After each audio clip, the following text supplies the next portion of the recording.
Hello my YouTube family, आप सभी को मेरा नमस्कार। और आप सब कैसे हैं? मैं आशा करती हूँ आप सब अच्छे होंगे। चलिए हम आपका टाइम वेस्ट ना करते सीधे टॉपिक पे चलते हैं।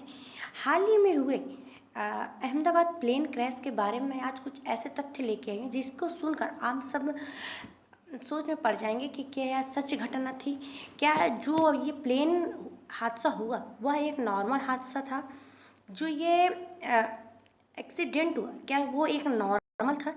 क्योंकि उसमें जो ऑफिसर्स थे, जो फर्स्ट ऑफिसर को पायलट था, ठीक, वो एक बहुत ही अनुभव वाले थे जी। उसमें से जो फर्स्ट ऑफिसर सुमित सब्बरवाल, जिनको 8200 घंटे एंड और क्लाइव कुंदेर, उनको 1100 घंटे का फ्लाइट एक्सपीरियंस था। तो क्या उन लोगों को नहीं पता चला कि आखिर क्या दिक्कत आई, क्या घटना हुई, किस वजह से यह एक्सीडेंट हुआ, किस वजह से यह हादसा हुआ। और उसी फ्लाइट में आप सभी को पता होगा कि गुजरात के पूर्व मुख्यमंत्री रूपाणी भी ट्रैवल कर रहे थे। कहीं यह सब चीज़ उनके लिए तो नहीं था? कहीं ये सब चीज़ उनको हानि पहुंचाने के लिए नहीं था? कहीं ये सिर्फ एक सोची समझी चाल तो नहीं थी? हालांकि अभी ये सब कुछ साबित नहीं हुआ है, इसका कोई पुख्ता सबूत भी नहीं है कि यह सब सच है। बस ये एक मनगढ़ंत कहानी तो है। मैं उन तक ये बात पहुंचाना चाहती हूँ कि क्या ये हकीकत में जो ये दुर्घटना हुआ वह एक नॉर्मल दुर्घटना था? क्योंकि जिनका नाम विश्वास कुमार, उनकी जान बची। क्या वो उनकी जान बची? हम उसके लिए भगवान का शुक्र अदा करते हैं, और वो एक ईश्वर का चमत्कार था कि वो बच गए। लेकिन क्या इस पे सवाल नहीं उठता है? इस पे सवाल नहीं उठता है कि वो आखिर कैसे बच गए?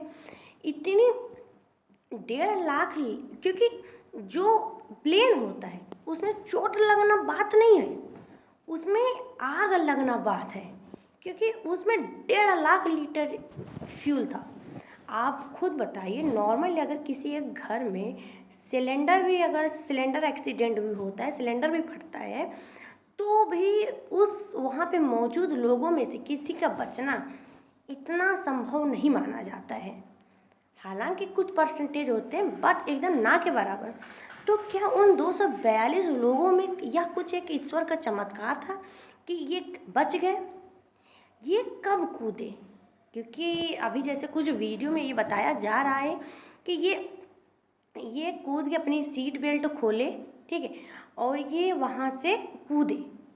तो क्या वो पहले सीट बेल्ट खोल के कूदे?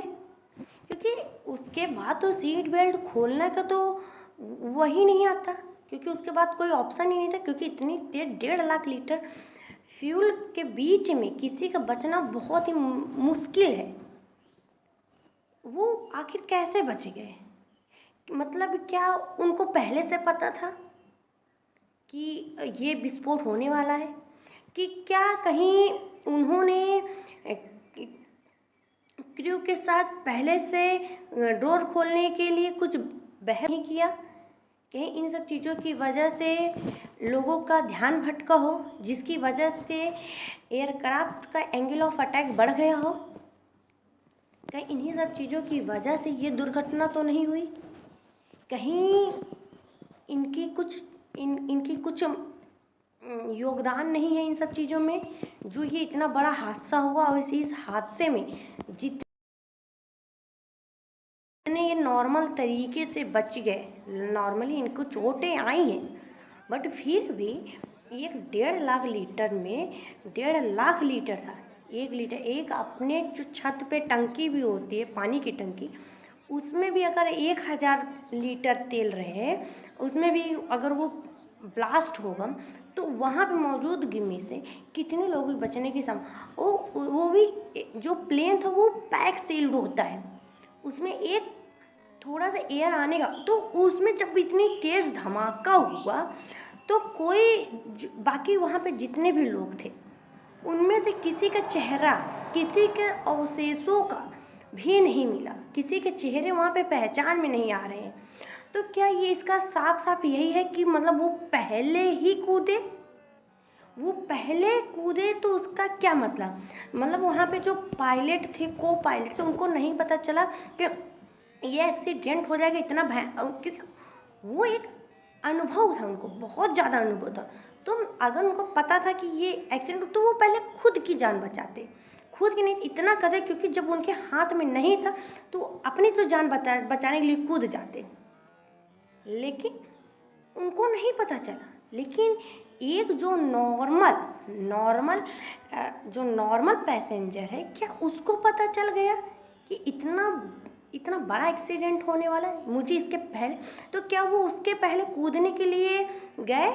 कहीं इसमें इनकी चाल तो नहीं, कहीं इन्होंने क्रू से कोई बहस तो नहीं किया? देखिए, अभी इन सब चीज़ों को लेकर कोई भी पुख्ता सबूत नहीं है कि क्या सच है क्या झूठ है, बस ये अनुमान लगाया जा सकता है। क्योंकि उसमें सबसे अहम चीज़ थी कि उसी फ्लाइट में गुजरात के पूर्व मुख्यमंत्री विजय रूपाणी भी ट्रैवल कर रहे थे। तो कहीं ये उनके विपक्ष पार्टी का कोई काम तो नहीं है जो उनको अपने रास्ते से हटाना चाहते थे? कहीं ये और किसी का हाथ तो नहीं है? क्योंकि ये संभव नहीं है। क्या उनको पहले से पता था कुमार विश्वास को कि ये हादसा होगा? नहीं तो क्योंकि वो प्लेन जब ब्लास्ट हुआ उसके बाद किसी का बचना मुश्किल ही नहीं था, क्योंकि वहाँ पे जो प्लेन के थे वही एक एक पुर्जे ऐसे आसमान में उड़ गए। तो अगर उस हादसे में अगर उनकी सीट भी उड़ती है तो आप सोचिए इतना उसमें दहक था कि उसके साथ उनकी सीट तक जल जाती। तो इसका तो यही निकलता है कि क्या वो पहले कूदे? आप लोग खुद सोचिए, आप बताइए कि क्या सच है क्या झूठ है, कि कहीं ये भी बंद तो नहीं हो जाएगा ऐसे ही जैसे और भी हादसे हुए हैं। क्योंकि देखिए, जो ब्लैक बॉक्स है वो जो कॉकपिट में बात हुई, पायलट को पायलट के बारे में बीच में बात हुई, उसकी रिकॉर्डिंग करेगा। एंड जो फ्लाइट के जो पैरामीटर्स हैं, ठीक है, लाइक फ्यूल कितना था, इंजन के टेम्परेचर क्या था, बाकी जो जितने भी पैरामीटर्स वो उन सब की नॉलेज रखता है, ठीक है। एंड जो CVR था, कॉकपिट वॉइस रिकॉर्डर, वो कॉकपिट में हो रही बातों को रिकॉर्ड करेगा। और सिर्फ 2 मिनट के लिए वो फ्लाइट उड़ी है, उसमें उन्होंने जो भी बातें की वो सब रिकॉर्ड हुई होंगी। तो क्या लेकिन बीच में जो जहाँ पे पैसेंजर बैठते हैं वहाँ पे ऐसा कुछ भी डिवाइस नहीं था। तो क्या वहाँ के डिवाइस, क्या वहाँ पे क्या बातचीत हुई, क्या वहाँ पे कुछ हुआ, वो कुछ कोई बता सकता है? नहीं। तो क्या ये इसको एक भगवान का इशारा समझा जाए कि इसमें भगवान का चमत्कार था, ईश्वर का चमत्कार था कि कुमार विश्वास बच गए? क्योंकि 241 लोग बचे हुए हैं, उसमें से किसी एक का भी चेहरा पहचानने में नहीं आ रहा। और कोई एक इंसान इतना नॉर्मल कि जिसके ढंग से चोटें भी नहीं आई हैं, वो इतना आसानी से बच सकता है, वो भी 1.5 लाख लीटर फ्यूल में? ये एक बहुत बड़ा सवाल है और इसका सभी को जानने का हक है कि क्या सही है। आखिर जो भी लोग अपना टाइम सेविंग के लिए, टाइम सेव करने के लिए भी प्लेन का सभी लोग यूज़ करते हैं। अगर ऐसे ही हादसे भविष्य में भी होती रही तो लोग कैसे भरोसा करेंगे? क्योंकि ये एक बहुत अहम मुद्दा है। ऐसे ही लोगों के जान के साथ खिलवाड़ होता रहेगा, सिर्फ ये यहीं पे आके नहीं रुक जाता है।